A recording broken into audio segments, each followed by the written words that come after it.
not all of my audience actually speak English, because not so many people in Ukrainian speak English. So sometimes when you tell me something, I would translate it on Ukrainian English, okay? So Okay. because I want everyone to understand. Okay.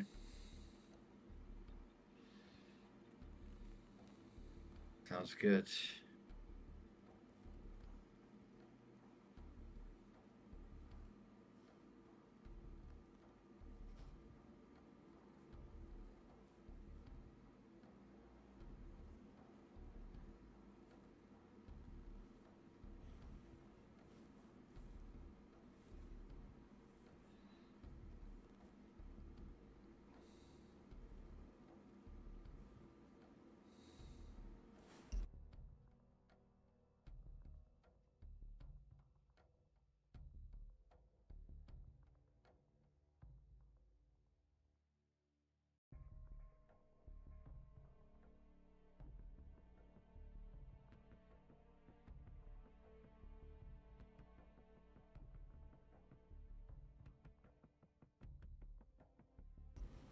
Так, доброго вечора, вельмишановне панство. У нас сьогодні дуже цікавий стрім. Це перший стрім, який я беру англійською мовою, тому я сподіваюся, пан ведучий сьогодні не буде виглядати як розумово відсталий і нормально буде спілкуватись. Але на щастя, наш гість трохи знає російську і українську, тому він може з нами. Тому, якщо що, то він буде перекладати. І пан ведучий також вам буде перекладати. Тож, шановні, у нас сьогодні дуже важливий, якщо чесно, стрім, сподіваюся, пройде добре. Давайте трохи одразу про гостя. Хто в нас сьогодні в гостях?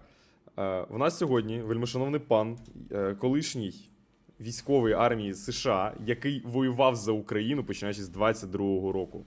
Тому, шановний чат, press F to pay respect for our guest.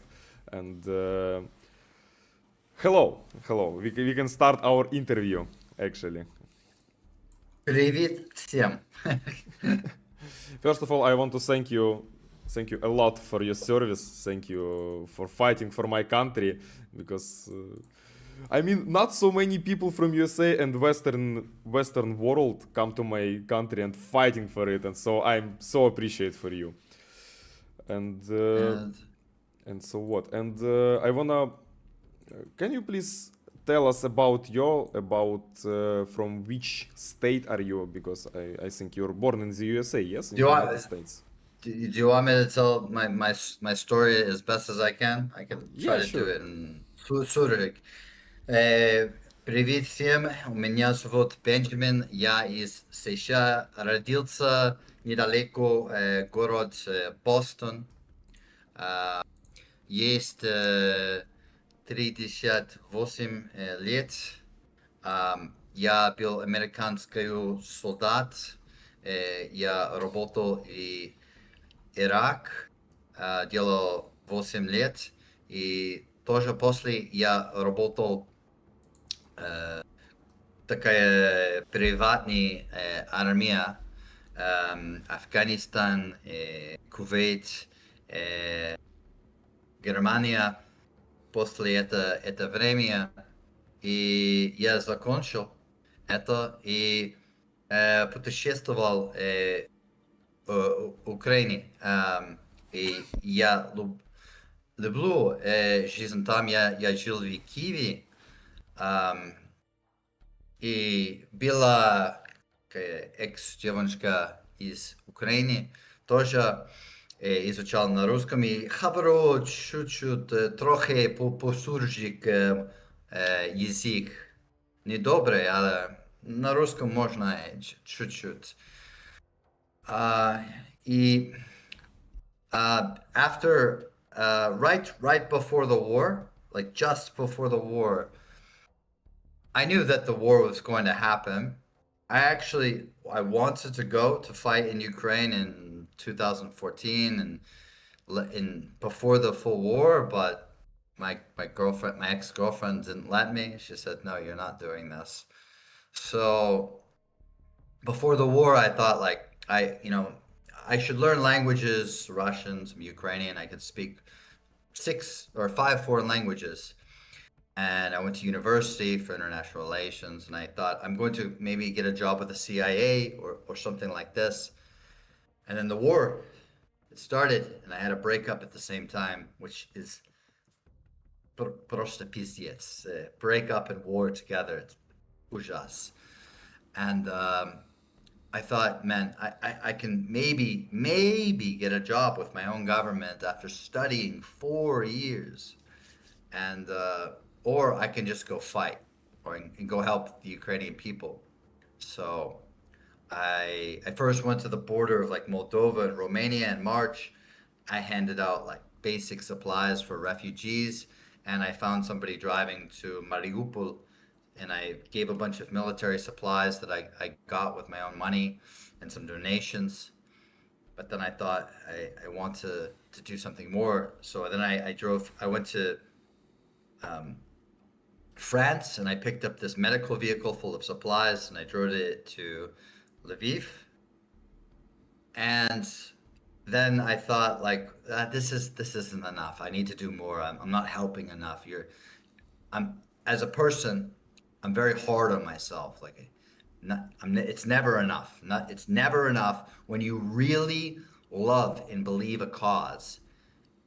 It's your whole life. That's it. That's nothing else. So I thought I need to go maybe train Ukrainian soldiers. So I went with a group in Kyiv, and we trained Kyiv Azov, I think it was them, that was there, and we trained them for a little bit. And then I heard the stories, and I said, all right, budu na fronti. So I found a group called the Normanska Brigada, Norman Brigade. Mm-hmm. And we went to, first we went to Nova Velisilka, and that's when we started fighting in around May of 2022.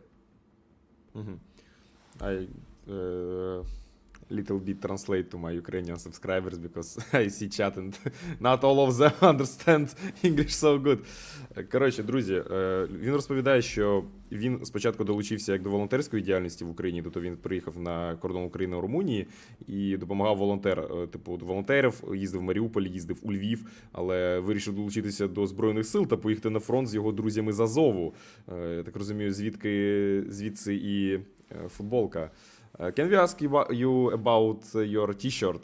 How you? So я не был с Azov. I wasn't in Azov. But я сейчас на Пхукете. Yes. Здесь есть очень много педерасий, блядь. Это педерастан сейчас. Это много. And I want to get in the Russian mind. Я живу бесплатно. Я живу, блядь. And they see this, and sometimes they get angry at me, and I'm like, пошел нахуй, слава Украине, слава Азов. And they fucking get crazy. They lose their minds. So I've been into a couple fights here because of that, but oh well. Иди нахуй, иди домой, пожалуйста. Bro, it's the most based thing I actually hear tomorrow. It's the most based thing. Okay. Because they know what this is. Mm-hmm. Yeah, sure it's they the know. easiest way to get in their minds, man. They are so angry when they see a logo of Azov because they fear it. They fear it so much. Yeah, it's fun to watch, especially like the ones that are like 40 years old, from Siberia. Yes, I know. I know so many Russians actually go to Phuket, to Thailand, because it's so cheap and it's not so long road from Russia. I mean, you have straight flights from many cities of Russia straight to Phuket, and it's not so expensive even for Russians. So so many of them go there. So you say the war was coming like before it was started, and you say you... Yeah, because all my friends that were in the army that had access to the reports, mm-hmm. they all knew that I had a Ukrainian girlfriend at the time, mm-hmm. and they're like, and they knew that I had lived in Kyiv, and they're like, bro, like, war is happening in a soon, very soon. Like, what are you doing? What's your girlfriend doing? Like, what's her family doing? Like, they need to leave. They need to go. It's happening. Like, what are you doing? Are you gonna go? Like, what's gonna happen? And I was like, I tried to tell her, and she was from Volnovakha. Volnovakha, yeah, She you know wouldn't where it listen. is. We broke up at the time right before the war, and I even in the war when the war starts, I'm like, you need to like leave, get your family. Mm-hmm. They didn't listen. They didn't listen. We told them. But you say you wanna go even in 2014 when that conflict starts in Donbass. Yeah, I wanted to, but couldn't. Yeah, girlfriend and there was not so much good information out as well. Mm-hmm. I mean, I've hated Russia since I understood what Russia was like. I went to Russia. I went to Russia in 2008, and it looked like it was. In which city? In Moscow? I went to Moscow, and then I went to Cheboksary and Nizhny Novgorod. Okay. I know that cities, Yeah. yes. Sure. I mean, we didn't have any bad relations, but as soon as I understood what happened in Georgia, I was like, no, Yeah. this isn't right. So, and then I went to Ukraine in 2009. I went to Yalta. I went to, Ukrainian Yes, Ukraine and Crimea. Crimea in the good times, and I saw all the Russian military personnel, and I think what happened was what made me really angry in the start against them was they knew that like an American soldier, like the FSB, and they like raided my room, I think, while I wasn't there, and they took all my stuff, everything that I had from the military, and they stole it for whatever reason. And so this was the start of my toxic relationship with Russia. It's actually basic Russian things stole the things. I mean, in Ukraine They stole only my military stuff, my uniforms, Uh-huh. the notes I had from the military, nothing else. They didn't touch my laptop, they didn't touch my passport, just military stuff. So, and yeah, then I mean, I went to Kyiv in 2019, and then I went to Belarus in 2020, and I was there for the anti-Lukashenko Meetings. protests, Да, which да. I was there. I was in the protests. There's videos of me in the protests. I went there. So you saw all my of that aunt- police brutality in Belarus, да? I Yes. saw it, man. It's barbarity. They were taking teenagers off the streets that were just walking back and like from university and just like out of a movie, man. Like black uniforms, Oman, just pulling them out. I was right near everything. All of and the internet shut down. We couldn't do anything. We couldn't leave the country. Like it was like being in 1991 Soviet Union. There's no Yes. phone. There's no fucking phone. You couldn't contact. Like if you were like, oh my God, mom, the Belarusians and Russians are killing protesters. You couldn't call anybody. There's no fucking phone. No phone, man. Yeah, I know it because No internet. I have friend in Belarus. She live in Belarus. Actually, she live in Minsk. And when all of that stuff happened, I text her and she asks me like 1 and 2 or 3 days because they literally don't even have internet. Yes, Yeah. internet was shut down. Okay, a little bit translate to my Ukrainian subscribers because you talk a lot of interesting stuff. Шановні, він розповідає, що він, коротше, їздив в Крим у 2009-му, коли Крим ще був Україною, і ФСБ спиздило з його готельного номеру тупо всі військові документи, військову уніформу, військові нотатки і всю іншу хуйню. Ви вдумайтесь просто, русня свині, типу, ніхто не здивований, блядь, що русочки підари. Розповідає, що він типу їздив до Москви, до Нижнього Новгороду, Чебоксари, і побачив, як живуть русачки, і приісполнився руським духом. І після цього, що він був також на протестах в Білорусі, і бачив, як їбучий ОМОН просто вбивав протести. Ну, всі знаєте, всі бачили цю історію, коли ОМОН просто вбивав людей цивільних, які просто не хотіли жити під диктаторством їбучого Лукашенка. Тому, блядь, я вважаю, це максимально базовано. Стрім буде, ми збережемо стрім. І також, шановні, у нас сьогодні триває збір на ремонт авто для 40-ї окремої бригади берегової оборони. Будь ласка, QR-кодик ви бачите, і в описі посилання на Донателло, на банку Моно, на PayPal, будь ласка, я буду дуже вдячний, якщо ви закинете копійку на наш збір. Це хлопцям з південного напрямку, з Херсону, тому буду дуже вдячний. Окей, we continue. So, in 2014, when the war starts, the main Western, not the main Western media, but now a lot of Western people, a lot of Western bloggers, they say it's Ukrainian fault in 2014 Russia starts because we provoked Russia to take the Crimea and take the Donbass. What is your opinion? Like your opinion, like American citizen, like American soldier on that? Well, Putin in 1999 said specifically that Crimea is Ukrainian. And yes. Maybe one of the few times he's been really right. So I understand why Russia took it, because they need it. They need it as an empire to survive. But Ukraine also needs its coastline. And why have opinions changed? Because Russian information operations, Russian propaganda is so efficient.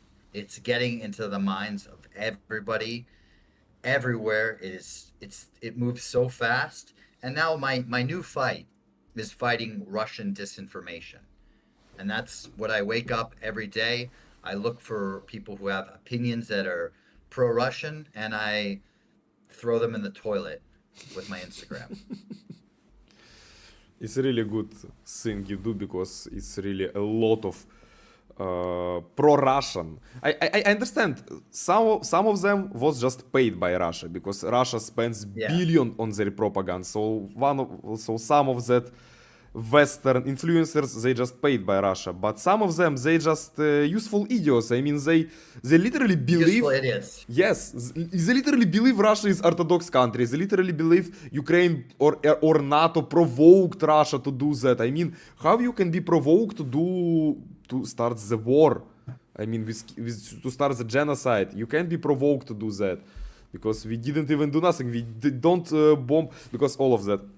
Russian. One of the things that bothered me the most in the beginning of the war was when the Akhmat guys, the Chechen, Dagestani guys, were coming, and they were showing videos, like Russian propaganda was showing videos that like all these men are ready, these Akhmat fighters are ready to take Kyiv. And it's like, yeah, these are Muslim fighters. Some of these guys, which we fought in Iraq, because they Chechens went to Iraq, now they're coming for Kyiv, a Christian city, the most important Orthodox city in the Slavic world, yes, in my opinion, at least. And how can you call yourself a Christian, an Orthodox Christian, if you're going to use Muslims to terrorize an Orthodox population? It's ungodly. Yeah. It's wrong. I could go on forever about how Russia is not this, lovingly Orthodox Christian society. It's all bullshit. Yes, it's 100% bullshit. They pretend like they're Christians, but they are not. The patriarch Kirill, yes. What's his name? Kirill? Да. He was a KGB agent. Yes. This is information operations. That's all it is. I mean, they literally have that cathedral of war. How can you build cathedral of war? Did you read the Bible? What the fuck is this? It's not Warhammer. It's not Warhammer 40k. It's bizarre. Yeah, nothing in what Jesus says is about build a church to war. Yeah. Nothing. So, we have some confrontations with Akhmat. Actually,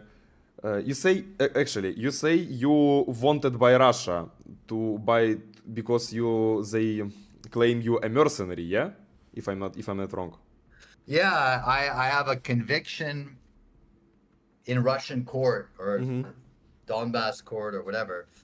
I have been sentenced to 14 years in prison, and I'm wanted by the Russian Federation. So, what does that mean for me now? Well, going through borders is different. You know, I went to Serbia because I had been there before. I used to kickbox. Like you see my ears. Yes, I cauliflower used to ears. do a lot of I used to do a lot of fighting. And I had friends there, and when I went to Serbia, like they like I stayed in a hotel, and in the middle of the night, these dudes like Srpski Oman came in, dragged me out, fucking guns, and they're like, "Get the fuck out of the room!" And they took me to a detention facility, and they interrogated me for 4 hours, and I was like, "Man, I told them I had taken sleeping pills the night before, so I was not really like clear thinking. So I don't even remember like what I told them other than the story that I tell everybody at this point. So, and then like certain countries now, like I get extra questioning. Even in my own country, I I got handcuffed and questioned by my own government. United And States? my phone was taken at the border because they're like, who are you working for and what, like all this, and it, everywhere I go, like, no, Europe I'm okay, the England I was okay going into, Mexico was fine, Argentina and Chile problem, I went there, Thailand okay, but I have no idea. I've been told by my government now, like, you need to just accept that border crossings are never going to be the same for you. You're wanted by Russia, and it's in the system. Yeah, I know, but no, Serbia is literally pro-Russian state. They're so pro-Russian. Yeah. So I was surprised when you say I go into Serbia. I just wow, because I also have a funny story because when I driving from Germany to Romania, I accidentally drive to Serbia because my Google Maps changed the road, and I accidentally drive to the border with Serbia, and I just, oh no, guys, I didn't want to go to Serbia because I am former Ukrainian military, and also I have my YouTube channel for 2 years, and I say a lot of bad stuff about Putin's mother, about Kadyrov's mother, about all of that bastards, about all of their siblings and all of their bloodlines. I literally cursed whole bloodline of Kadyrov. So I think I also wanted by Chechnya or some by Chechen secret police. So I never go to countries like Serbia. But what you say to me, so they just kidnapped you. You a foreign citizen of USA. They just kidnapped you and take you to some basement, I don't know, and put a gun to your head. So it's crazy. Yeah. I want to translate to But my. I talked my way out of it. I was like, I'm not against Serbia. I was like, Kosovo is Serbia. Kosovo is Serbia. I talked a lot of bullshit to save myself, man. Yeah, I was not, understandable. but I was terrified. I was like, Yeah, sure. you have men in black uniforms from a country that you never done anything wrong with, and you're like, fuck, I can't go anywhere now. So you survive, right? You Yes. do what you have to do to survive. Sounds actually terrible.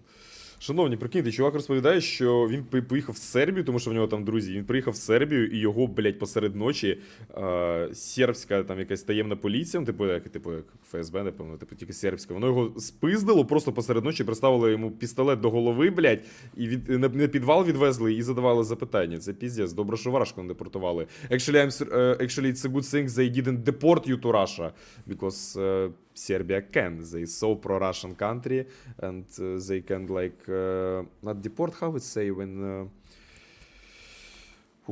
I forget the word on English for that. Okay, doesn't matter. I mean, they didn't fly you to Russia by by request by Russia. Because if you wanted by Russia, it's Serbia is pro-Russian country.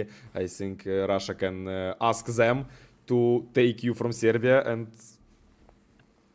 try deport you to Russia. I think Serbia, it has its hands tied, as we would say. Like, they also have to answer the European Union. But Actually- yeah, I mean, Serbia, But Serbia is not in the European Union. I mean, it's not a country of But European they get a lot of money from the European Union. Seriously? They can't. Didn't know that. Yeah, they can't do anything too crazy. Extradition. It's not they're- deportation. Extradition. I forgot the word extradition. then- Yeah, so good they didn't extradition you to. And it's crazy too.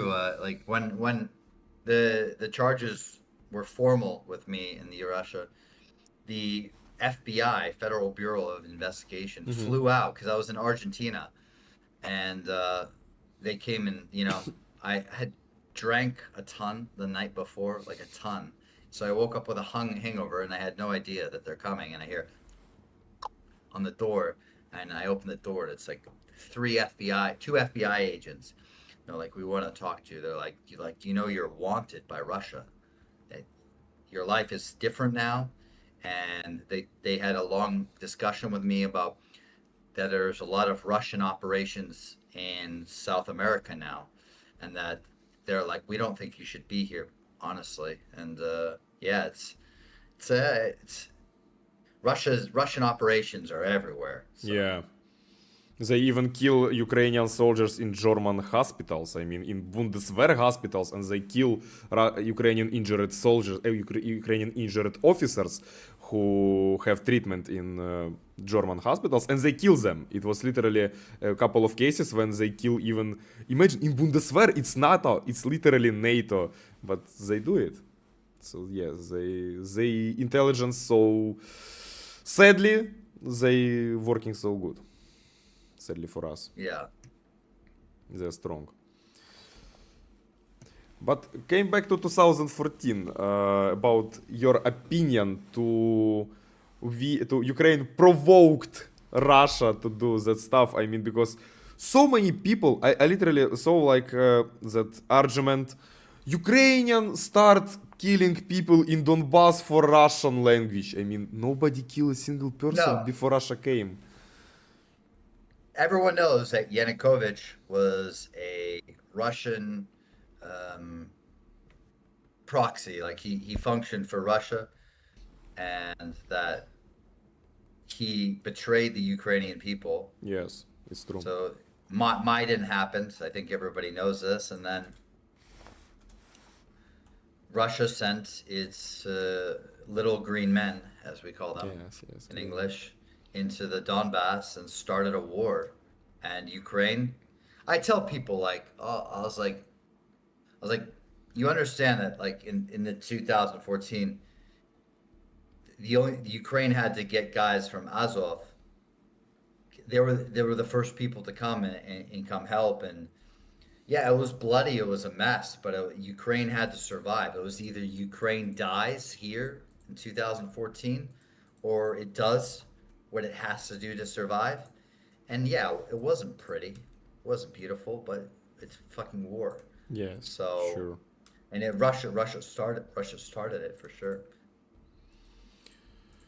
Да, but I mean, even Prigozhin have interview, that video of Prigozhin before his road to Moscow. He make a video when he literally describes how operation on Donbass by Girkin Strelkov in 2014 was happened. He literally, Prigozhin, he's literally on service on Putin, and he described like, we go to Donbass because nobody of Ukrainian kill Donbass people before Russia came. So he literally says it's FSB operation to come to Donbass and make that region like put it on war and pretend like it's civil war, like we are people from Donbass. And literally Prigozhin says that. That Girkin Strelkov, who literally did that operation, he also said that. But people who supports Russia, they say, oh, it's not true. Are you fucking idiot? I don't know what they need to do. They need to Putin say it. And I'm sure even if Putin says stuff like that, they also find arguments like, oh, it doesn't true. I don't understand how the brain of pro-Russian people works actually, because it's so bizarre for me. The way I can deal with it is just to fight the Westerners that want to spread bullshit Russian narratives. I learned as a child from my father that Russia is a bad place. You know, water is wet. Yes. Base things. Yeah. So, okay, that I have a question. What do you think about Ukrainian people and mentality?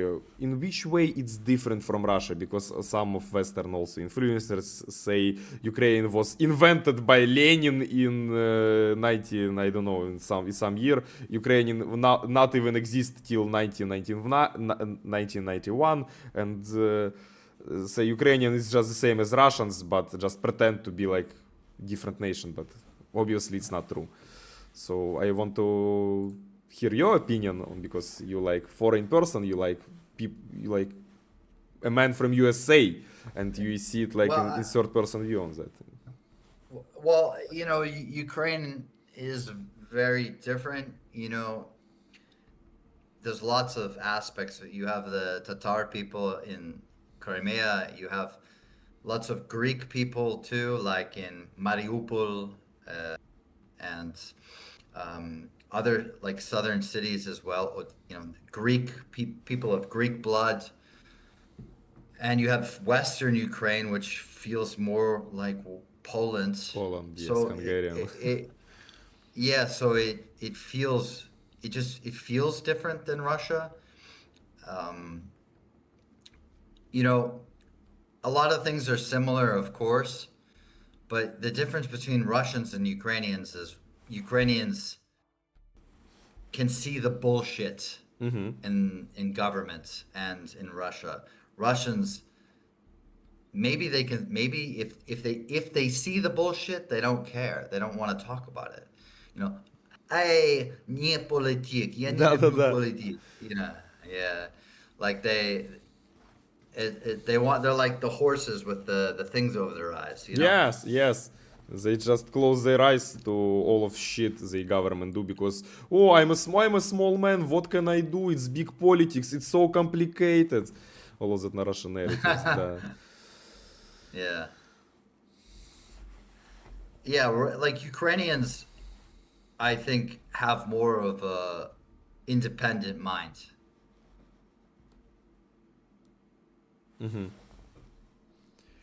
Okay. And Russia like stole a lot of Ukraine's culture and called it its own.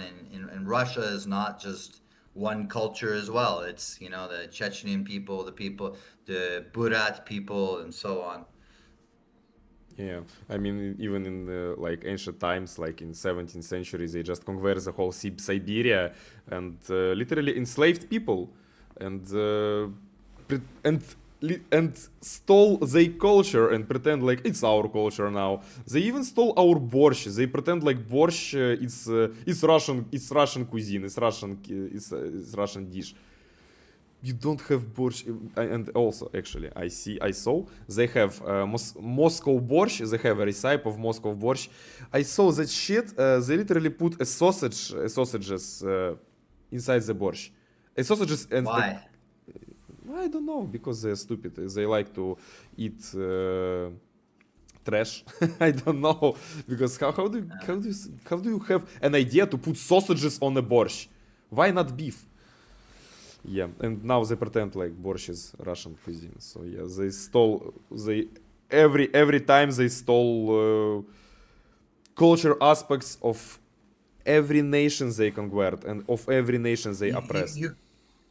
Ukraine is the birthplace of all Slavic people. It's like the Garden of Eden for Slavic people.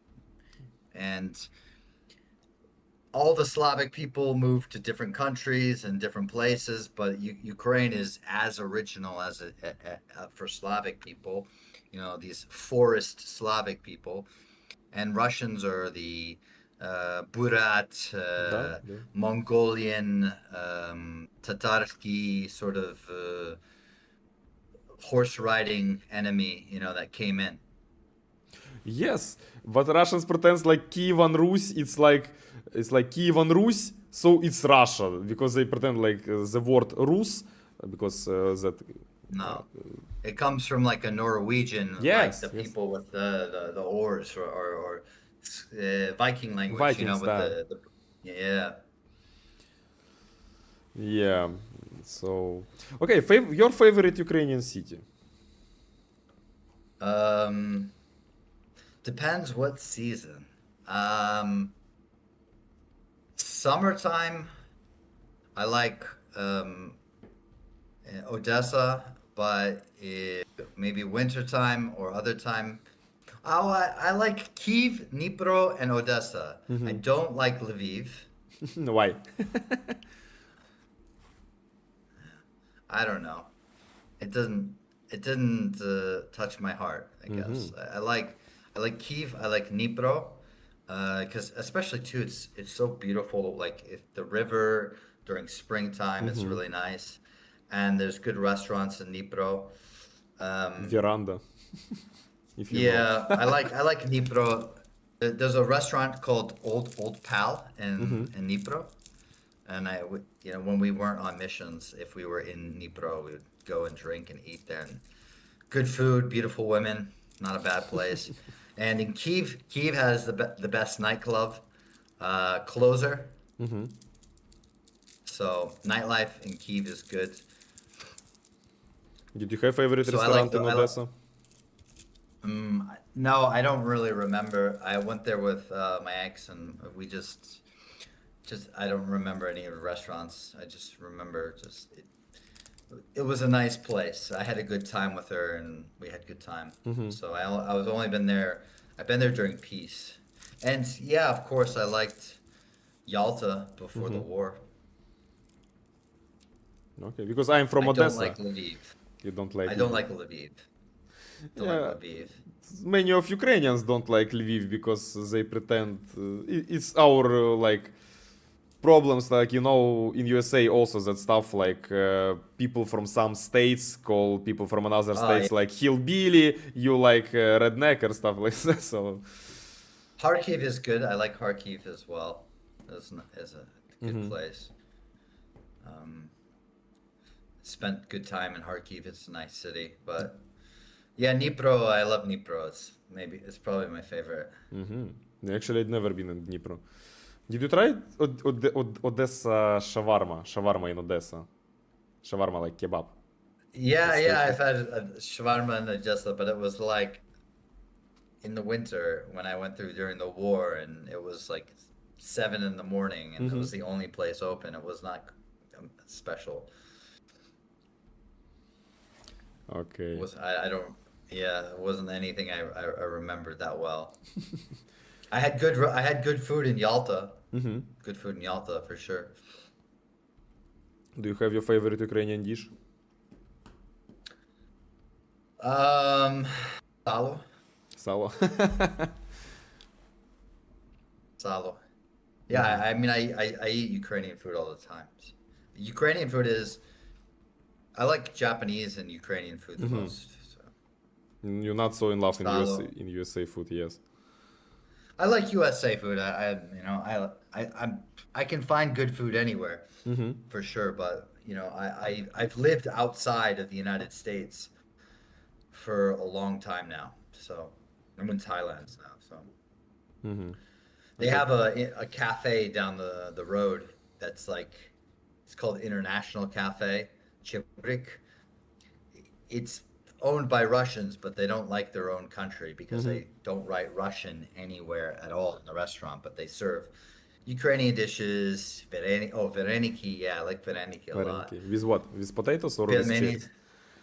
What's your favorite? Cherries. Cherries, yeah. Why eat vareniki with potatoes? Why? It's tasty with potatoes and mushrooms. It's a good But one. you can have cherries. You can have cherries. Yeah, we have with cherries and sour cream. It's superior. Да, I understand.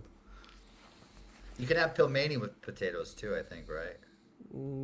No, I think pelmeni is only with meat. Yeah, but I like Never saw. pilmeni. I like also the salted mackerel. Like I'm a real fan of Ukraine because most Americans will not eat salted mackerel. We don't eat mackerel in our country. So I like that. I won't eat carp though. I don't like carp. I'm not going to eat carp. Okay, so came back to politics. What do you think about Budapest Memorandum in 1994 when Ukraine gave up our nuclear weapons because of USA, United Kingdom, and comically Russia say we protect you from the treatment. So if someone attacks you, we'll protect you. So when the US wrote this treaty in 1994, or maybe just before, the wording in English is different than it is in Ukrainian. Wow, By I didn't know slight that. technicalities. It's by slight technicalities. And you have to like go, have to have it side by side to show you. But the English one leaves more open for interpretation on how the US would respond and how it perceives Ukrainian independence.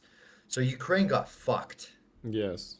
Because American diplomats are looking at this from a different level than Ukrainian. And honestly, I don't know, but I think that Ukrainian diplomats also didn't really care that much. Actually, yes. At the time.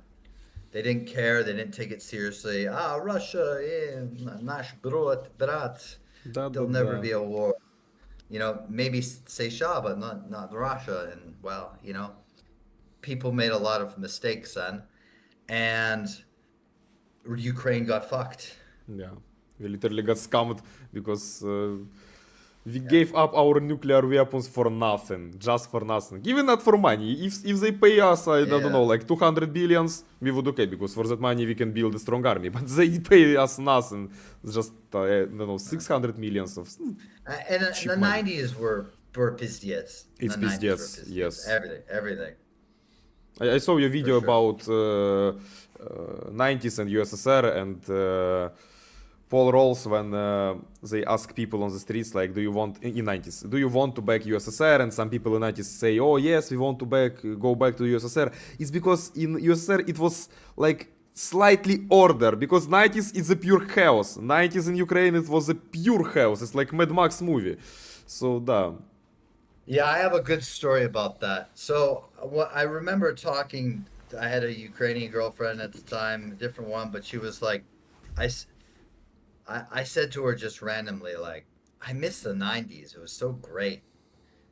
Because I was thinking from the American perspective. And it was. The 90s in America were the Peak of greatest society, period. A peak. I mean, Fight Club. We had Fight Club.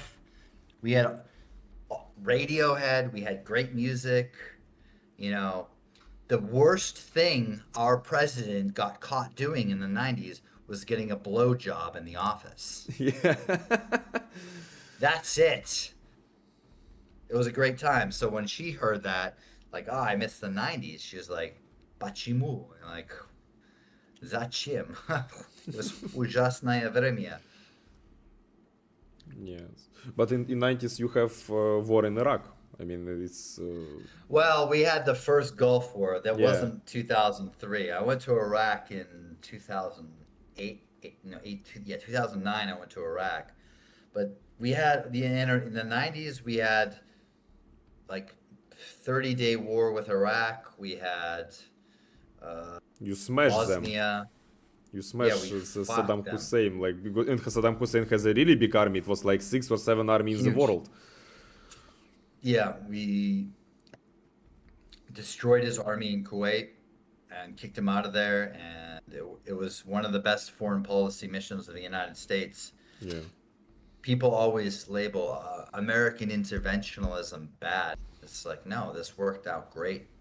So America can use its power for good. It's just not doing it, unfortunately. Do you agree the United States president and government now is a lot weak?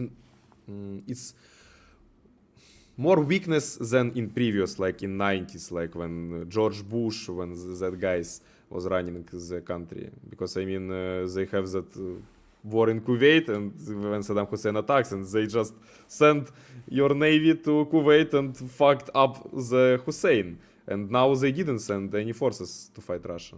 I know it's not fair comparing. Imagine it like this situation. You don't know if your father is fucking another woman that's not your mother, but you can smell the perfume Yes, yes. on his business coat every night when he comes home from work, and it's not his mom's perfume. So something is bad. Something's not working. Things are worse for sure. 100%. They've been getting worse since 2016. When Trump came to office, everything got worse. What about Obama? Obama was, I mean, he wasn't perfect. Obama should have done something in 2014 for Ukraine, but he No. didn't. But a lot of other decisions he did was good. And Obama also had a very busy situation in 2014, and he did something. He enabled the U.S. government to support Ukraine in its independence from Russia. It wasn't perfect, but it was better. It was better than helping the Russians. And now I question. I have to wake up every day and wonder myself, is like my own government supporting Russia? Yeah. And I don't know the answer to that question. So you don't like what Trump did now, yes? No. What do you think about that shit with Greenland? So Trump wanna take Greenland from Denmark. I can't believe it as well. I'm trying to figure out. Because no American thinks about Greenland. Not nobody. It's not like, Babushka in Russia thinking about Sovietsky Союз, хорошее время, semestre. Nobody thinks about Greenland. No, like nobody is like, oh yeah, we want to get Green. So why? I understand the defense reason. If you look from the U.S. or look from the Earth down, like from the North Pole, Greenland is close to Russia and China. It's huge. It's massive. It's so big. But the Danish give the United States all this like opportunities for us to put our military there. So we don't have any problem. So I want to believe this is some sort of like diversion, or they're not telling us everything.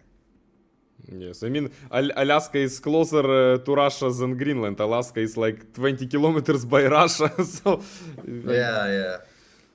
I'm not saying he didn't... But it's the northern pole.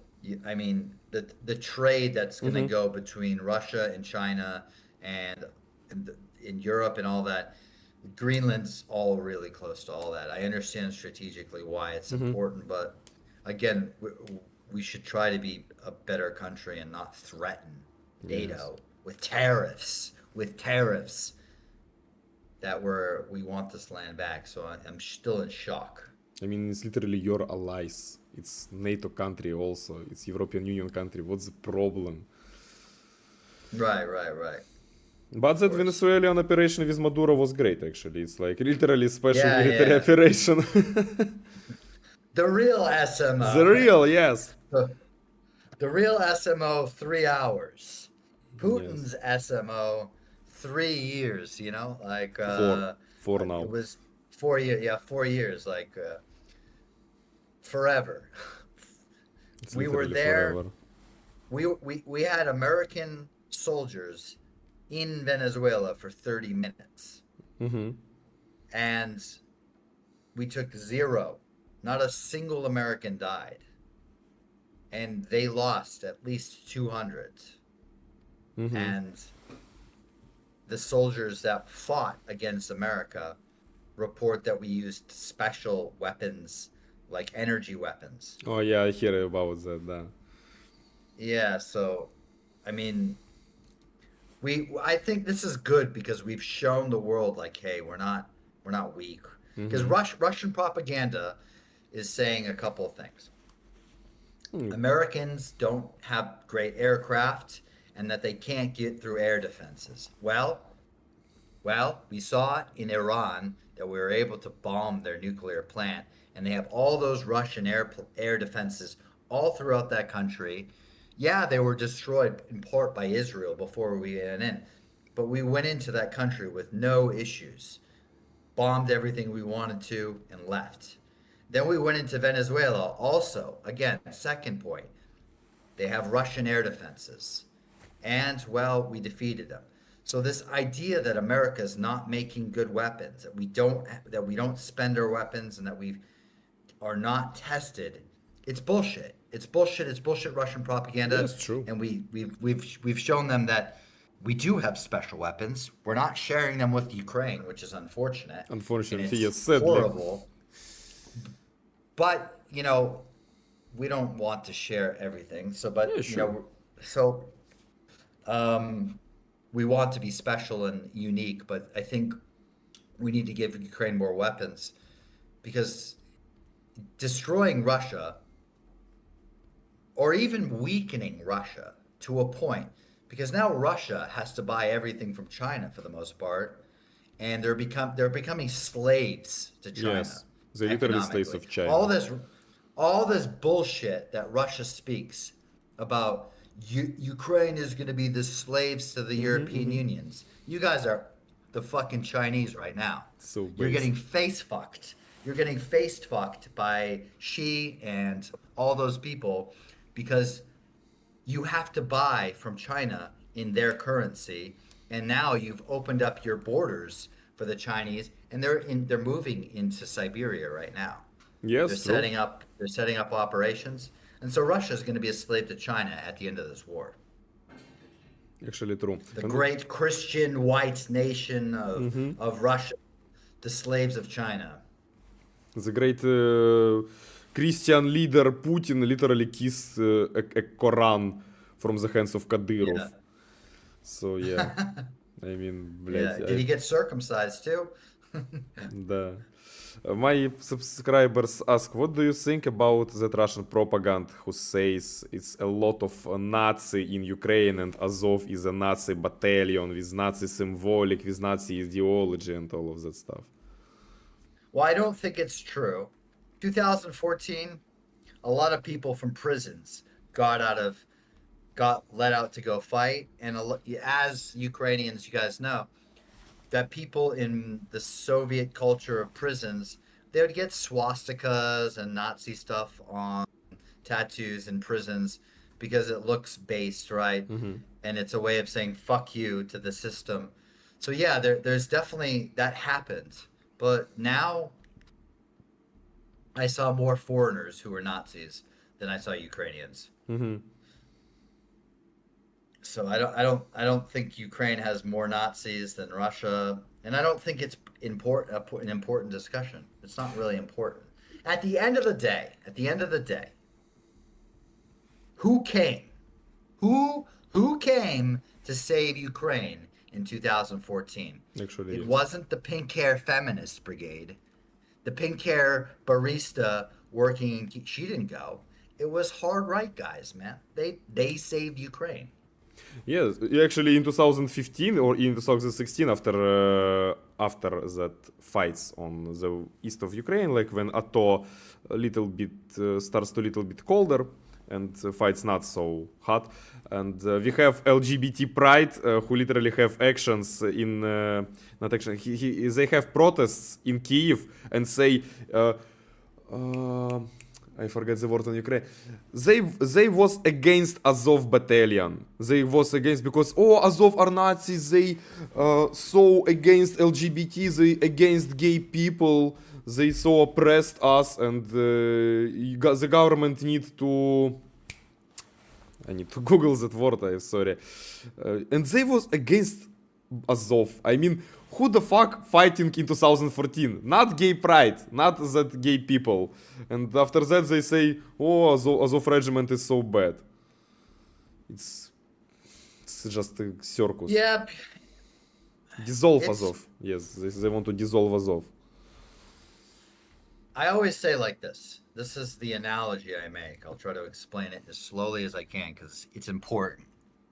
So imagine Ukraine like the teenage son of of Russia as a parent, and Russia would come home and beat the family every night because Russia's drunk and angry. And Azov was like the son who moved out of the house and he started smoking cigarettes. He got some tattoos that were uncomfortable, and people called him a Nazi. But when he found out that, Russia was beating the son Ukraine, he came back and he beat the fuck out of him. So he's like this. He's this kind of like edgy, difficult brother, or relationship, in this sort of like fucked up marriage. And at the end of the day, he came and fought for Ukraine.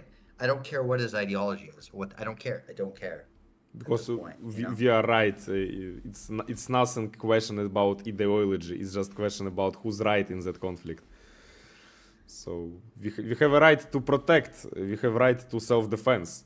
And Yes. so sad. Some people on Western, especially in Western Europe, they say like, "Oh, you are so pro-war. War is bad." Блять, I know war is bad. I am not stupid. I'm not 5 years old. I know war is bad. Everyone knows war is bad. But if Ukrainians stop fighting, Ukrainian stop to exist. If Russia stop fighting, we have peace in the whole world. Right. So that's the problem. Exactly. With all of that. But the stuff with that Nazi stuff, that far right, because far it's actually bizarre for me. So Russia supports right-left parties in European Union and far right. They literally supports both of them. And to far right they say, "Oh, Ukrainian is a Jew country because president of Ukraine is a Jew." And for far left they say, "Oh, Ukrainian is Nazi country." So we're the first country who became, блядь, at one time Nazi and pro-Jew, блядь. It's so fun.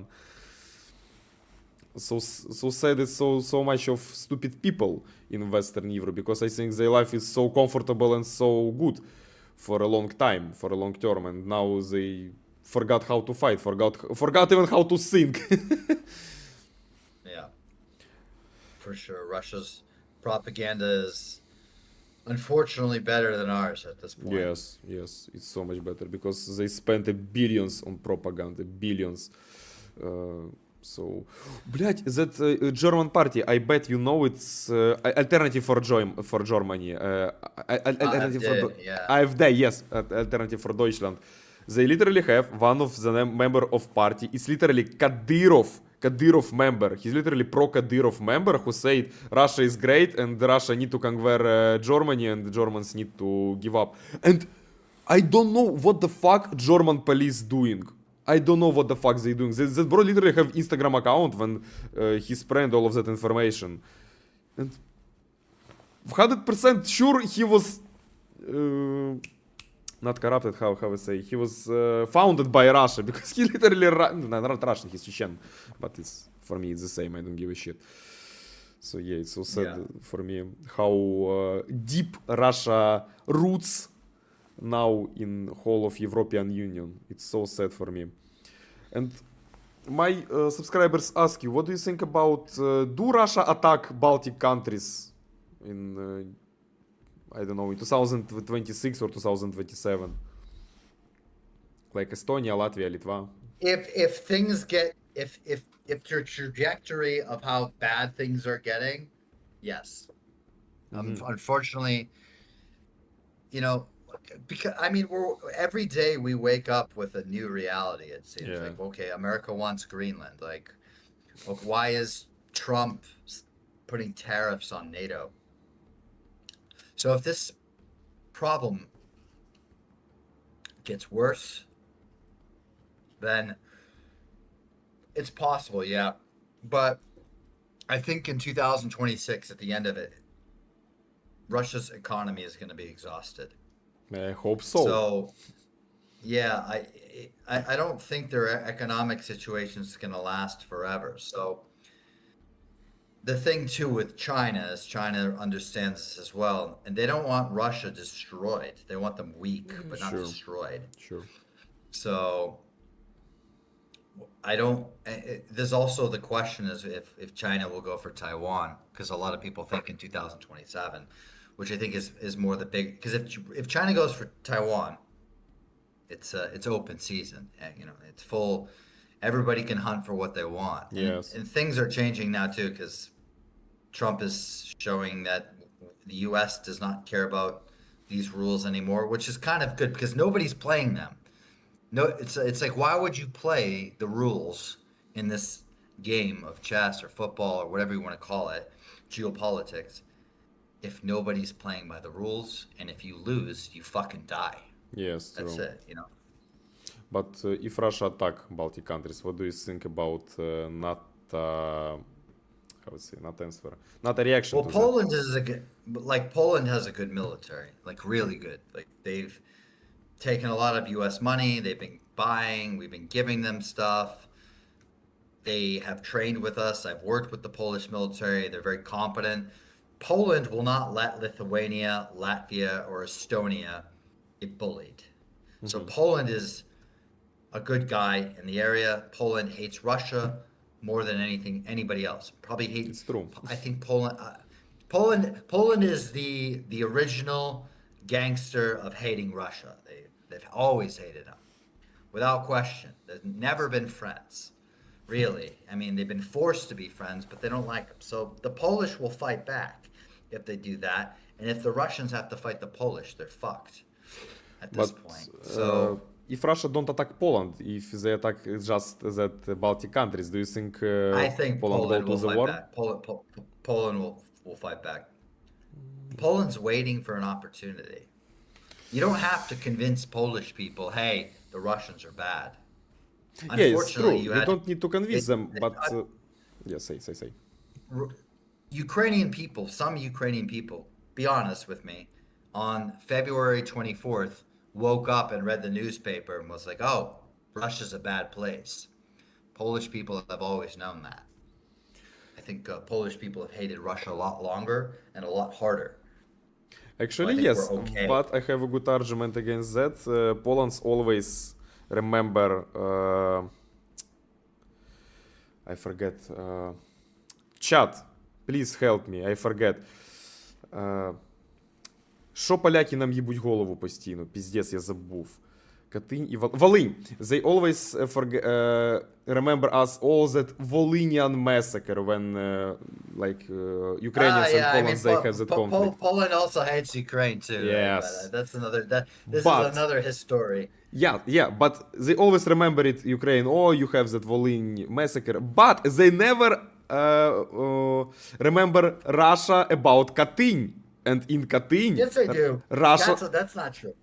They do remember that, man. They remember, hate but Russia they for didn't, Poland president didn't say to Putin, oh, you fucking bastard, you did Katyn, you need to pay some reparations for us for that shit. But they always say to Ukraine. I don't know about that, but perhaps, for sure. Maybe because they thought that they couldn't get anything out of it. That's probably why. What is Putin gonna say? Like, pashol nahuy, we're not gonna help you. It's kind of a pointless argument for them to have with Russia, because Russia's not gonna do Actually, anything. yes. And it's in Katyn is now in Belarus, right? I mean, actually, I'm not sure. I'm not so good in I geography think of I think it's Poland. in Belarus. It's in Belarus, so it's also a Belarusian thing. But I mean, Poland also hates Belarus too and wants its lands back. So maybe, inshallah, they'll get it back. Katyn is actually Smolensk. Да, Smolensk is Belarus. Да, it's literally in Belarus right Yeah. now.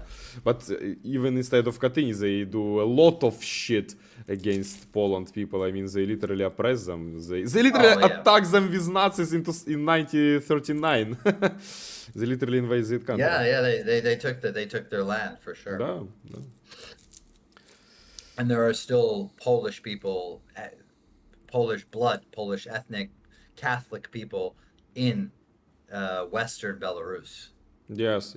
And actually in Western Ukraine also, like is that Lviv, Lvivska oblast, Lviv, and that cities on that Galiciana, on that land who named Galiciana, it's a lot of Polish people, because Stalin literally Galicia, after... we call it Galicia. Galicia, да. Galicia. Because after which war... we confuse because it's also Galicia in Spain. Oh, actually, yes. It's like Georgia state in USA and Georgia country. Yeah. Did you ever see what happened during that war? What happened with when Americans found out that War there in was a Georgia. Fox News, like there was a big Fox News thing like Russia invades Georgia, and then Americans were commenting. I'm serious. They were commenting. I'm currently on the highway in Georgia, and I don't see any Russian troops. This is fake news. It's true. It's true. You can look it up. It's they were like, what? They're not here. People were like getting on YouTube like Russian troops are not here. American education system, да. It's a joke. Yeah. Sometimes. Yeah. when I Well, saw... Southern education system is bad. I'm from Massachusetts. We have the best education system in the country. Seriously? So, yeah, we way better because we put we have all the elite universities, Harvard, Goddard, MIT. Everything is about education, defense, technology in Massachusetts. So it's very different than Georgia. Massachusetts, I think it's like a mostly white state, yes? Like New Hampshire, like Maine. Yeah, it's mostly white. And I grew up next to the border of New Hampshire, so it was a nice area to grow up. I never locked my car. I would leave the key in my car every day. I would never lock my house. And then when I moved in the Army to my first place, and my friends were like, Ben, you need to lock your stuff. It's like, what do you mean? They're like, look around us. It's you're not in Massachusetts anymore, bro. So sad. And I was shocked. So now it's so many of immigrants, like black people, yes. It's so sad. Yeah, I mean the Army is very racially diverse, and there's a lot of poor people from poor areas. I mean, I joined the Army. Every generation of my family has been in the Army and has fought in a war. Everyone. My uncle in Vietnam twice. My grandfather was a hero in World War II. So every generation that far back has fought in an American war. So I've now been involved in 3 wars, one way or another. I've been to Afghanistan as well, and Iraq. What's your favorite movie or TV series about World War II? Oh, I like Band of Brothers. Sure, it's the best one I've seen. I watched it like 5 times. It's just pure. Yeah, it's good. Greatness. It's good. Okay, about Vietnam. For Vietnam, Apocalypse Now. Apocalypse Easy. Now. What about Full Metal Jacket? It's also good. Also good, especially the like first half when the drill sergeant Hartman. It's my. So I wrote a book, actually, and I have an agent, like a talent agency. It's the best in the country to handle writers. It's called Writers House, and they're representing my book, and it's about to be picked up by a major publisher. And it's the same agency that took Twilight. If you know Twilight. Yeah, sure. I know Twilight. Sadly, I know Twilight. And they've acquired it. I have an agent. It's all corporate now, and now we're just waiting for the final sale to the publishing company. And I wrote a book about my experience in Ukraine, but it's not like this war, bang bang bang hero type stuff. It's about like what war does to your mind, where your mind goes in war. It's not about the violence. It's more psychological and historical. So I'm waiting for that sale to be hopefully finalized in the next couple of weeks, and then we're gonna try to get film rights and sell it to Netflix and Hollywood. Sounds awesome. So that's what I'm waiting on. So now they're like, you need to go hard on social media. You need to do interviews, do podcasts wherever you can. So now that's kind of where my life is at, and I write for a magazine as well. So that's what I've been doing. Okay, tell me when this book was come It's out? gonna take a long. It's gonna take a while because once they buy it, it'll probably take another year to publish it. Okay, I understand. The industry does not move fast. Yeah, It's sure, very sure. slow, and it's a lot of corporate bureaucracy type stuff. If you can imagine, it's just not fast moving. You say it's a book more about like psychological stuff, how war affects on you. So it's like Yeah, but it's like it's like taking me through the movements of war, what I'm doing, but like how it deeply impacts the mind and the minds of people around you, and the history of the thing. It's not like this sort of like look at me, I'm the hero type situation. It's like look, because I had a lot of problems after I Sure. left Ukraine. Like I had to go to like rehabilitation, like a sanatorium for 3 months, and I needed a lot of help because I wasn't functioning as a person. I was just dead inside. I was completely dead.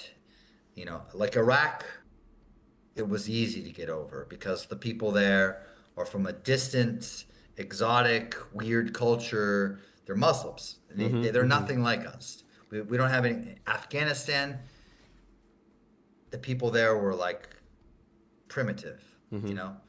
But and the war was easy. Everything was easy. We had all the air power. I remember one time in a firefight in Iraq, we had 4 guys shooting at us. Four, Chitiri guys. They're firing at us, and we called in 2 F-16s, on 4 guys, 2 4 F-16s.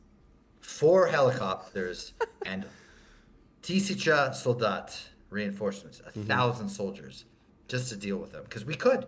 We had the money. We don't care. We have all the money we want to spend on war, and those guys got fucked. Sure, they got So fucked. they didn't last long. It was the best fireworks I've ever seen in my life, right? So like Ukraine was, we didn't have the money, we didn't have the resources. It was hard. Like a lot of my friends died. Some of my very close friends died. And plus I can look at a Ukrainian and be like, we see a lot of things the same. We like the same things. We like to do the same stuff. And I see these people suffering, and it just killed me. It killed me, the whole situation. So for 3 months, I went to like a sanatorium, and I had to get my head straight. And that's when I wrote, after that, I wrote the book. And so it's different. It's not like other war books. Yeah. But also comparing like Iraq and Afghanistan to Ukraine, it's I mean, some people say Iraq and Afghanistan is like sanatorium. It's like summer camp. It's a vacation in Dubai. Да, vacation. Summer camp in Dubai. Да. Yeah. Because you fight against, I mean, Taliban, and compared to Russia, it's nothing. It's just local bandits. It's just local, I don't know. The Taliban were a lot better at some things than you would think, but the Iraqis were bad. They were not very good at fighting. But the Taliban were not bad, but they were capable of hiding better. Yes. You know, the mountains. They would go to Pakistan. It's like partisan war. Actually, I've been working now with my writing with Rob O'Neill, and he's a guy that killed bin Laden. So I recently interviewed him, and we had a discussion. And if you look on my profile on Instagram, Benjamin_based, there's the article I wrote about Rob O'Neill, the guy that killed Osama bin Laden. So I've been doing a lot of other military journalism on other subjects as well. Wow, it's so cool. It's U.S. Navy SEALs, yes? It's from U.S. Navy SEALs. Yeah, he was in SEAL Team 6. So the SEALs are elite, but SEAL Team 6 is even elite of elite. more elite. Yeah. Yeah, it's elite. It's the elite of the elite. So, and yeah, it's not compare. You can't compare them to like Spetsnaz or any of that bullshit. Yeah, sure. Spetsnaz is what is Spetsnaz doing in Ukraine? That's impressive. We literally took with our Delta Force, we kidnapped Maduro. We turned off all the electronics in the entire country of Venezuela, turned off all their radar, shut down all their air defense, and took their president in 30 minutes. Yeah. We have different tools. Russians sent their best forces to Gostomel and they would wiped in 3 days. Yeah, сильные Руси. Да-да-да, десант. Russian Airborne, блядь. Дебил Руси, блядь. Based. Да, it's true. Дебильстан. It's so fun for me how Russians always compare their forces to United States, like, oh, we have war in Chechnya, we more forged in the battle than Americans. What Americans do, they just bombed out of the sky. Блять, because they care about their soldiers. They don't want to lose 10,000 of soldiers in one operation, блять, like Russians do. We don't like to plan operations if we think we're gonna lose soldiers. That's kind of like the thing, like, you know, we don't like to collect the bodies of our own. We don't leave our bodies behind. We are trained from the beginning. If one of us is shot, everybody has to get that body out. Everybody. And we don't plan missions if we think that a lot of people are going to die. This is like why the example, like look at the BMP and the Bradley. Yes.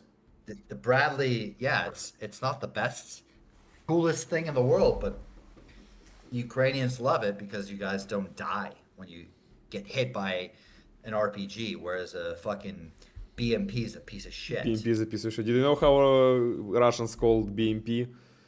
It's brother, how would say Могила on English, I forgot.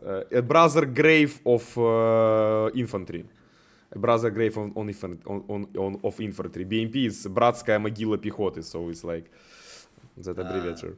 So they call it, yeah. Because when the RPG hits BMP, it's blown to the pieces. But when RPG hits Bradley, it's nothing to Bradley.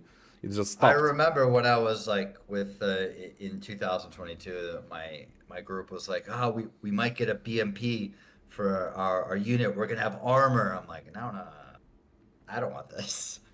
Send us a Bradley. Yeah. Let me call the embassy. We can get something better, maybe. Yes, Bradley was great. I like that video how 2 Bradleys pieced up Russian 1090 tank. It was a great one. Yeah.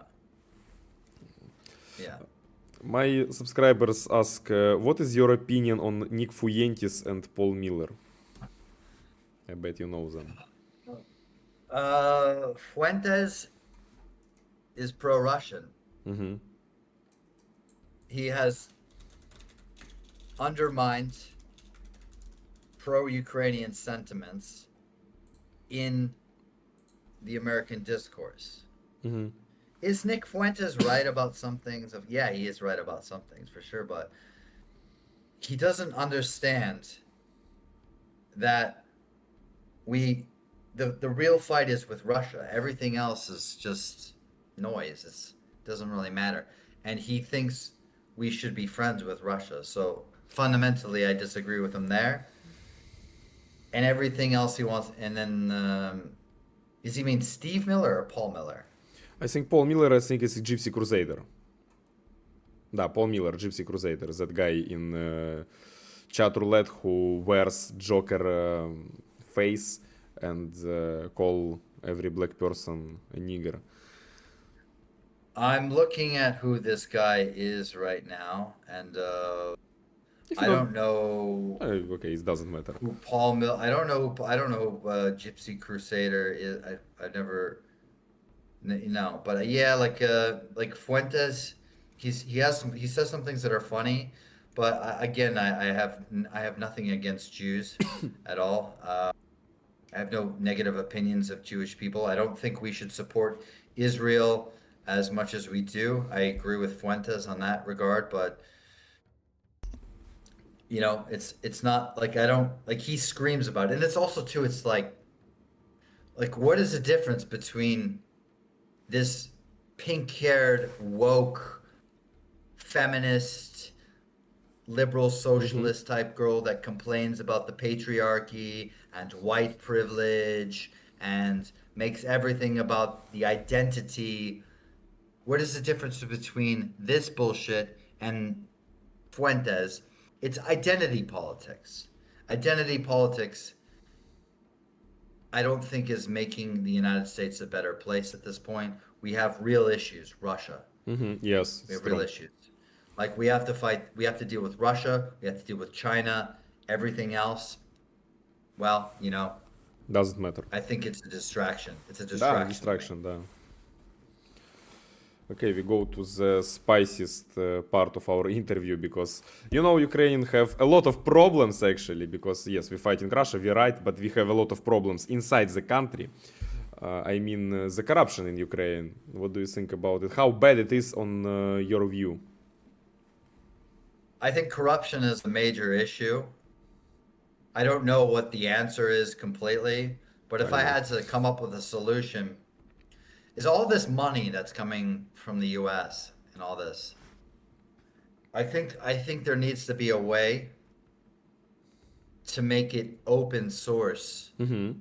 How we can see how this money is moving to eliminate corruption. Like some sort of like this, like I don't know if you want to use some sort of like blockchain technology or something to eliminate this corruption. There has to be a way to deal with it with technology. This is the best solution. But war makes people more corrupt. Obviously, we saw with Zelensky, he's become more corrupt over time.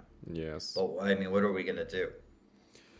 Because people in Ukraine actually don't like Zelensky so much. Now we like mostly hate Zelensky because his government stole a lot of money. That his close friend Mindich, who was Ministry of Energetics of Ukraine, he just stole all the money and go to Israel and just flying to Israel with all of the money. And before that, he literally sent money to Russia. So, and nobody take him, nobody put him in prison.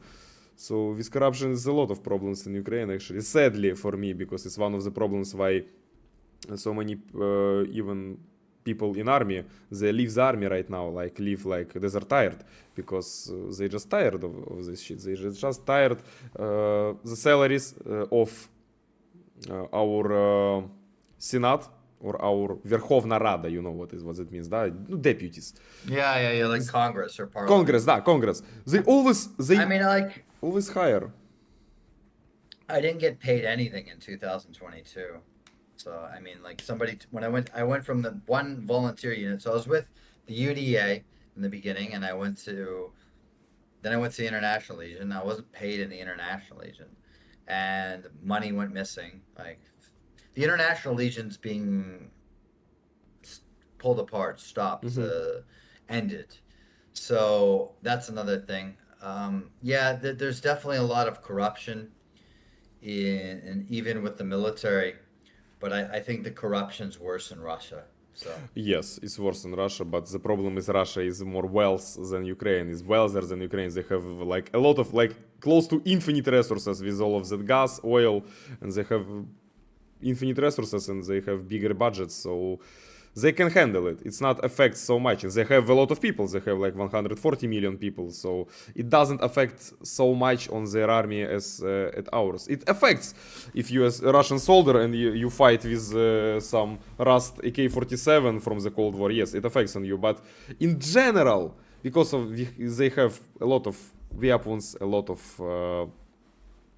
people, it affects. Like in general, it affects less on them because we are like small country compared to Russia, and our economy is not that big. Our economy is not that strong, sadly. How many people are watching this interview right now? By the way, I'm just curious. Now it's 70, and on peak it was like 100 something. But also when we ended, I put Ukrainian subtitles on it, and I put it on my channel. Okay. I downloaded it on my channel with Ukrainian subtitles, so it's. Yeah, for anybody watching, just follow my Instagram. It helps. Any little bit of help helps. Benjamin_based. I put your Instagram when I download the whole interview. I put your Instagram and ask people to subscribe. Sure. All right. I'm All so right. Well, appreciative. it's like 1 in the morning right here. I'd like to get one more Russian reel debunked today. And Okay, so do you have any more? Anybody have any more questions they'd like to ask me? 15 Now's the minutes and time. we end, okay? 15 minutes is enough? Okay. Okay, great. Yeah. So, the problem we have with Ukraine with TCK, you know that with military draft, you know what the problem is, yes? Yeah. What your opinion on that? Yeah. I mean, man, this is a war of survival. 18 plus, everybody. Just fucking it's not gonna be beautiful. That's But- it. I mean, if this was if America was being invaded by a bigger power, every 18-year-old would be out in the military. Yes, So, but you have those like corrupted draft officers who are taking bribes from everybody. yeah. The problem is they taking only And- poor people. They didn't take sons of deputies. They didn't take sons of Ah, judges yeah, and yeah. all of the But stuff. that You know, happens in America too. That happened in Vietnam too. You know the song "Fortunate Son"? fortunate son. Yeah, sure. That's about the same problem, Mm-hmm. you know. But we had a legal way to avoid it. Like Donald Trump avoided the draft Mm-hmm. because he got a medical problem of bone spurs, whatever the fuck that means. My father had asthma, but it was really bad.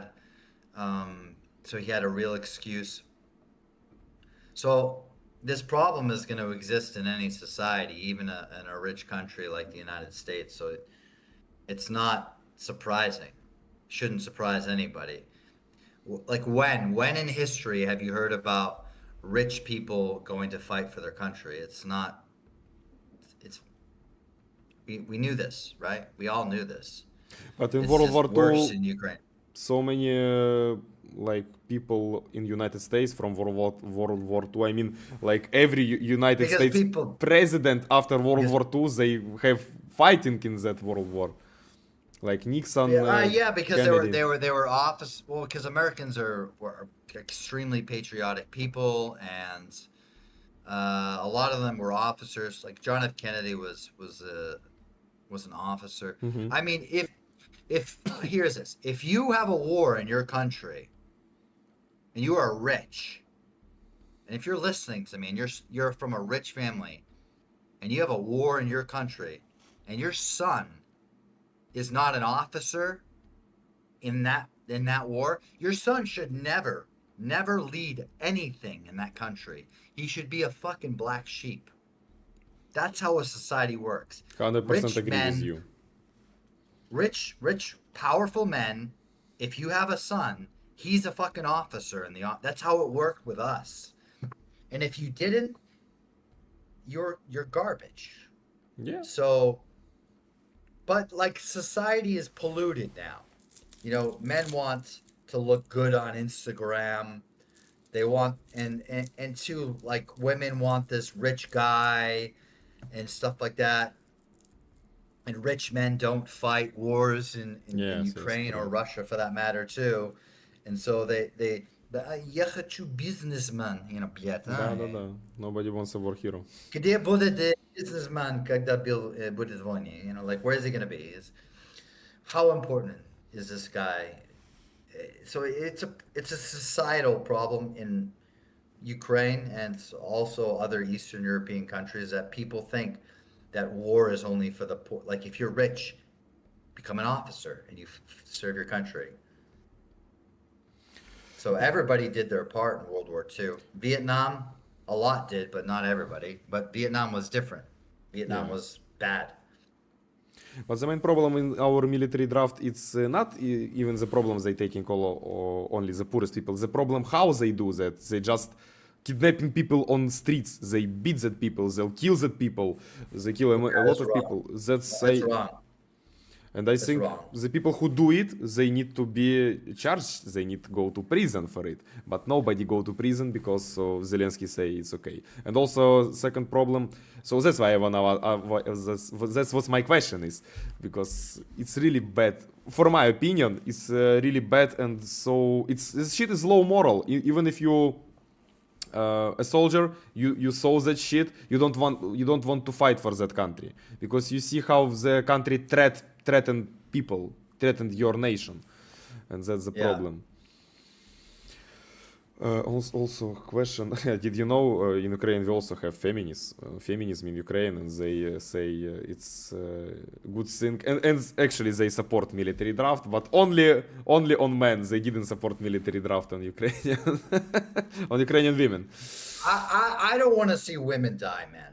Actually, yes, I don't want to see women. but they can go to We have factories. some. You're not a society if you have to send your women to die in a war. What is this? The whole reason we even have cities and government and is to protect women and children and make sure that they can be, like, we can't send them to die. I didn't like seeing, every now and then you'd see women doing combat jobs in Ukraine, and nobody really liked it, but you know, if they want to fight, they want to fight. I don't want to stop them. I don't feel right saying no if they're good at it, especially as a drone operator. You know, you're far away. Yes, true. So I don't think women should be forced to work in the draft, but you know, you shouldn't also, it doesn't mean go to Dubai. It doesn't mean go to Dubai. Yes, sure. And go hang out with Habibi. Да. Go do your Instagram reels in Bali.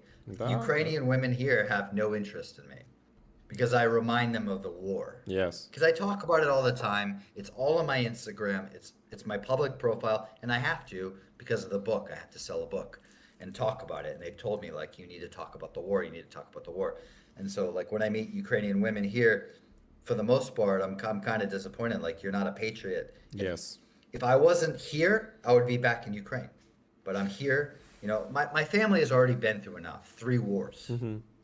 They want to That's a lot. see that I have kids and a family and all that. So, and I as much as I don't like war, but I like being a soldier.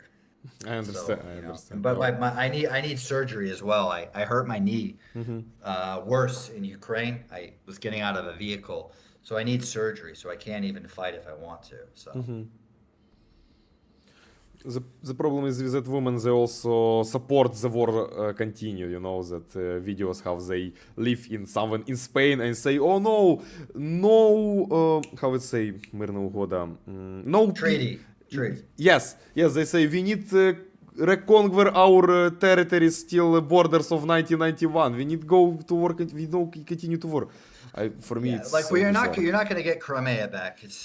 Like sure. I don't think like I think if it was possible, but it's not going to be. If Ukraine could secure a U.S. security guarantee and the line is frozen, Yes. it would be reasonable, but it's not going to happen. Putin Sadly, wants yes. to continue the war.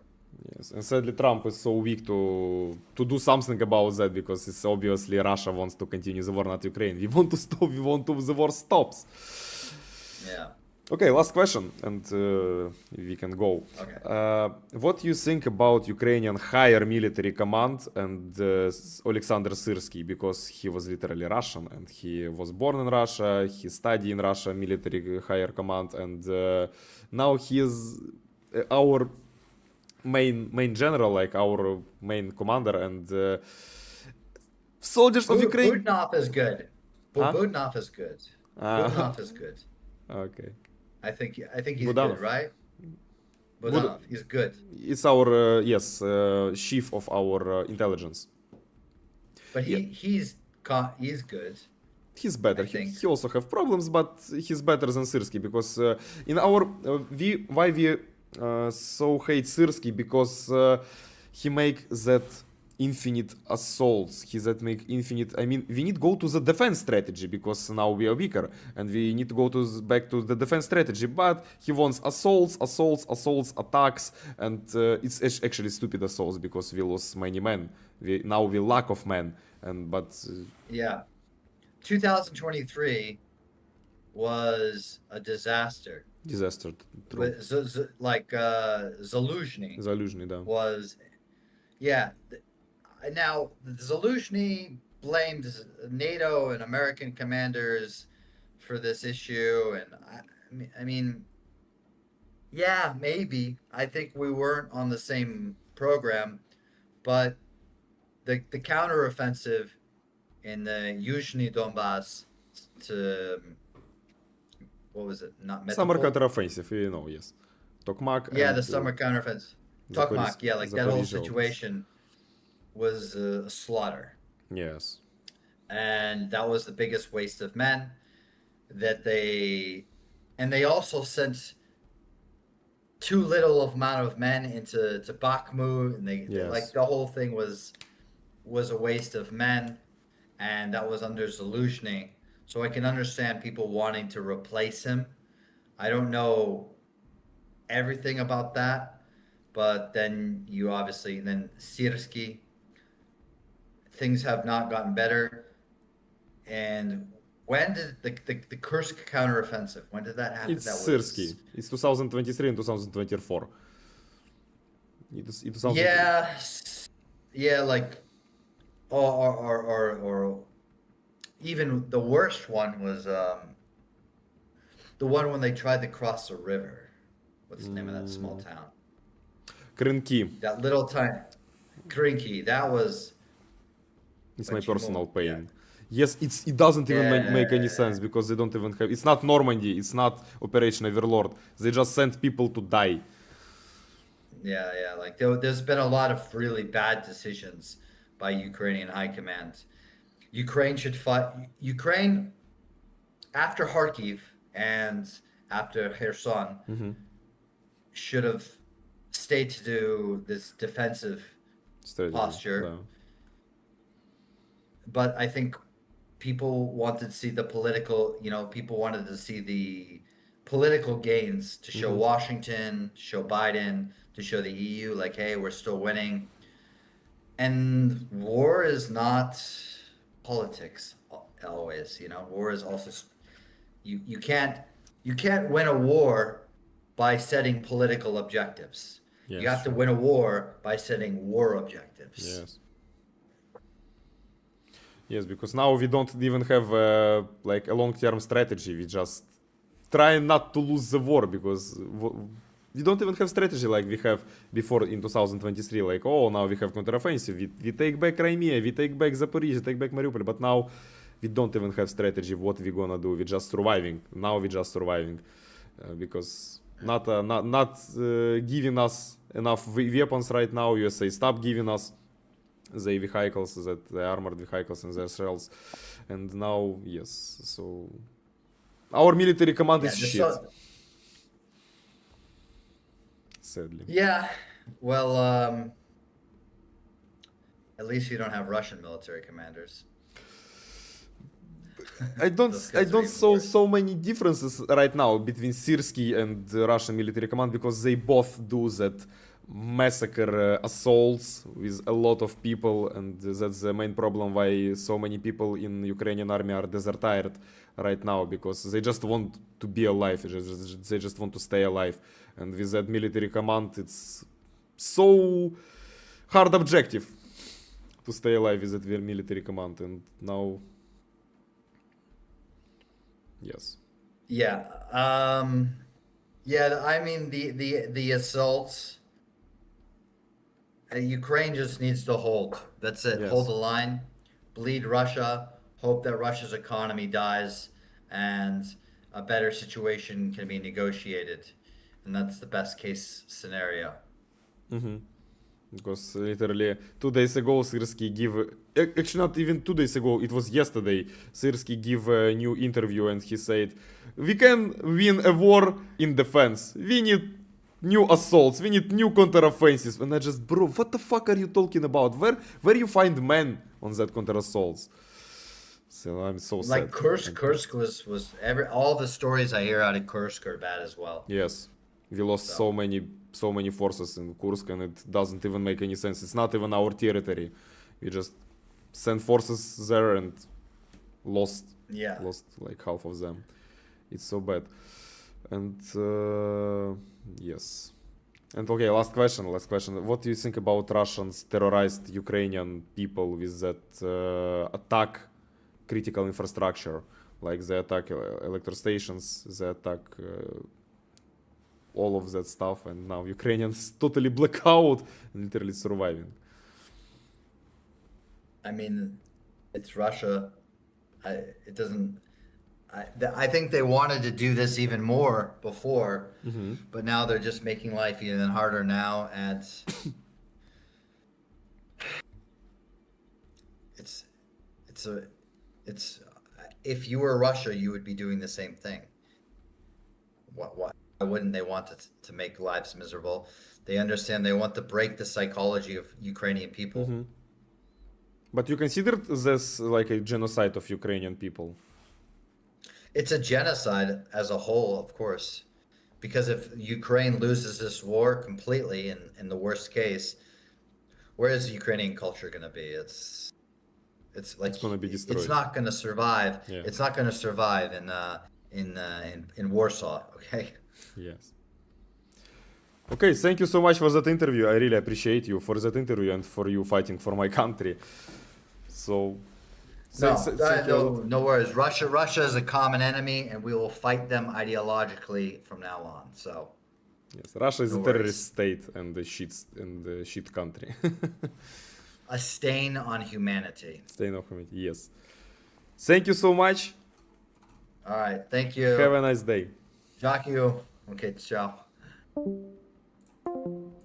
Що, шановні, заїбали ми того американця. Блін, ну я дуже радий, насправді. Він ультрабазований. Бачите, він, коротше, ахуєнний. Що, як вам інтерв'ю, блядь? Що вважаєте, пан ведучий справився чи пан ведучий долбойоб? Сподіваюся, ви не вважаєте пана ведучого за долбойоба, бо, блядь, ну я реально старався. У мене були запитання, які я написав перед інтерв'ю, я їх всі позадавав. Ну, просто я намагався більше якось про нього дізнатись, про самого цього чувака, бо він дійсно цікавий, тебе, як ви бачите, він воював. Давайте трошки. Ну, я думаю, що ви все зрозуміли, я думаю, що в мене тут дебілів немає, які взагалі не шпрехують інглішом. І тим паче це інтерв'ю вийде буквально, може навіть завтра. Ну, завтра, напевно, ні. Найближчим часом це інтерв'ю вийде на на радикалізейшені з українськими субтитрами. Я якось через шиї спробую. Ну, коротше, спробую їбанути субтитри. Бо, типу, звісно, що вручну їбашти це і є їбанусь, типу, мій монтажер йобнеться, блядь, типу, субтитри на всю цю хуйню писати. Але я думаю, що ми їбанемо субтитри, щоб всі могли подивитись, і ми їбанемо повністю це інтерв'ю. Думаю, це буде цікаво. Сподіваюсь, пан ведучий не підбів. Справився. Не гані блогу, пан ведучий має підтягнути. Да, блядь, бро, да це складно, нахуй. Да, в мене English not so bad, but it's... Блять, типу, я сижу тут і якби і нервую. Типу, в житті я краще розмовляю англійською, бо тут просто трошки складніше було. Ну, все одно я вважаю, що я не зовсім пососав хуй. Типу, навіть вийшло навіть непогано. Що, давайте ще посидимо, що? Хочете ще трошки посидіти? Я б, звісно, сходив і попісів. Ми можемо... Ну, слухайте, от він насправді ультрабазу видав, типу, я трошки там не згоден, що він про ТСК каже, типу, що, бля, ну всі мають воювати. Блядь, да, ну не коли гавермент такий корумпований, піздець. Коли гавермент взагалі хуй забив на всіх. В принципі, гуд. Абсолютно потужний стрім. Що, посидимо ще трошки? Шановні, нагадую, блядь, ми збираємо на авто для 40-ї окремої бригади берегової оборони. Хулі так мало донатів сьогодні я не їбу, але, блядь, має бути більше. Тому, будь ласка, киньте копійчину на наш охуєнний збірчанський. Будьте же ви людьми-то. Блядь, чому мене... А, все, я викупив, тому що в мене захоплення гри. Все. В принципі, гуд. Що, давайте ще пан ведучий піде по пісі і підемо далі. Може ще трошки посидимо, якщо захочете. Якщо не захочете, то попіздує пан ведучий відоси робити. Відмикався на рівні бердичівської потяги, я б краще не справився, хоча я маю більше запас. Ну, відмикався, ну і заїбісь. Пан ведучий теж, блядь, вибачте, не ультра-інглішмен. Типу, все-таки воно в інтерв'ю трошки складніше задавати, ніж коли ти... Піздець, в мене інтерв'ю з англійськими бійцями about MMA. Ну, з MMA краще, в мене там сленки, то, ну, типу, слова, які там про MMA більше знаю. Так, давайте, зараз, 1 секунда, пан ведучий перед, я піду по пісю, бо я тупо лусовісь. І ми вирішимо, ми продовжуємо стрім, чи пан ведучий піздує. Давайте, з вас донатик на наш новий збір, посилання Монобанк, Донателло, PayPal, Приват, останній постик. Пан ведучий, гойська англійська, треба донатити на... Гойська англійська, піздець, чувак, я реально буквально беру уроки англійської. Я ж кажу тобі, просто одна справа, що він говорив. Блядь, дохуя він говорив. Одна справа просто пиздіти в житті англійською, це набагато простіше. Інше, коли ти в інтерв'ю береш і піздець. Типу, я то розумію, заєбісь, іноді просто складно слова в речення компілювати. Це прям реально для мене найбільший трабл. Коротше, зараз я прийду.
Шановний пан Михайло, який 3 сотні гривень закинув, дуже дякую тобі, що він говорив. Та, блядь, коротше.